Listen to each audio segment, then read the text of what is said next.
Hundreds of people are doing unbelievable things in our country, and sometimes they do it under a blanket almost, undercover. He never returned to live in the apartment that had been searched. In court, he used a specific word to explain why: contaminated. The idea that police officers had gone through his private belongings while a helicopter filmed it all for national television meant the space could never feel like a home again.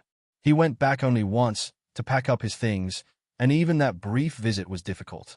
He compared it to having been burgled before, and said this experience was worse. A burglary, at least, unfolds privately, not live on national television while the whole country watches. The disruption reached far beyond his personal peace of mind. An album release was delayed. A planned update to his autobiography was shelved.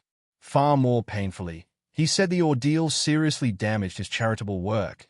The causes and organizations he had quietly supported for years suddenly found themselves associated, however unfairly, with a scandal that never actually existed.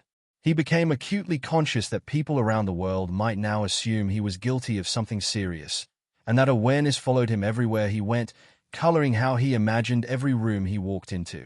Being formally cleared didn't erase that feeling, because the clearance never reached the same audience as the accusation. It's worth noting what came out of the experience, beyond the settlement figures. Richard has said that rather than simply trying to forget the whole chapter, he pursued the legal case partly in the hope of sparing someone else from a similar ordeal. He has argued publicly that people should not be named in connection with an allegation unless and until they are formally charged. That position has since fed into real conversations about how UK media and police should handle suspects' privacy before charges are brought. It is, in its own way, the most lasting legacy of those 22 months, not the money, but the argument that no one else should have to live through what he did. Long before the events of 2014, one detail about Cliff Richard had already fascinated the British public for decades. He never married, and he never had children. For a man whose entire public identity was built around warmth, decency, and old-fashioned wholesomeness, his private life remained stubbornly, deliberately solitary. He has offered several reasons over the years, and they form a fairly coherent picture of a man who thought carefully about the trade-off he was making. The first is his faith. Richard became a committed Christian in 1965, and he has said he views marriage as requiring a level of total commitment that he didn't feel he could offer while also maintaining a demanding international touring schedule. The second reason follows naturally from the first. He didn't want to ask someone else to build a life around his absences, his flights, his months away from home. The third is more personal still. He has spoken about genuinely valuing his independence, saying he enjoys living alone and, for most of his life, simply didn't experience that as loneliness. And the fourth is almost pragmatic. Given his religious convictions around marriage, he preferred never marrying at all to risking a marriage that might end in divorce. Naturally, decades of remaining unmarried fueled endless public speculation about his sexuality.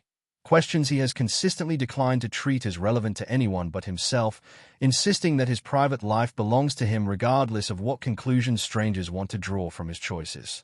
That doesn't mean his life was empty of romantic connection. In the 1970s, he has admitted to being in love with the singer and actress Olivia Newton-John, though by the time those feelings existed, she was already committed to someone else. She went on to marry twice, including, notably, to Richard's own close friend Bruce Welch. While Richard and Newton-John remained close for the rest of her life, he was reportedly by her side near the end. There were other relationships too, including with the Australian dancer Delia Wicks and the actress Eunice Stubbs, and what he has described, with characteristic understatement, as a fairly colorful romantic history, one that simply never led to marriage or children.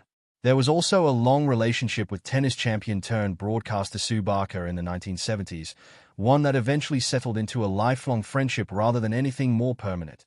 She, too, went on to marry someone else.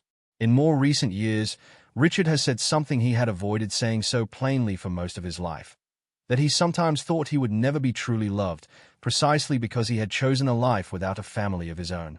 He has talked about the particular silence of returning home alone after a performance, and about wondering, in quieter moments, whether he had missed out on something valuable.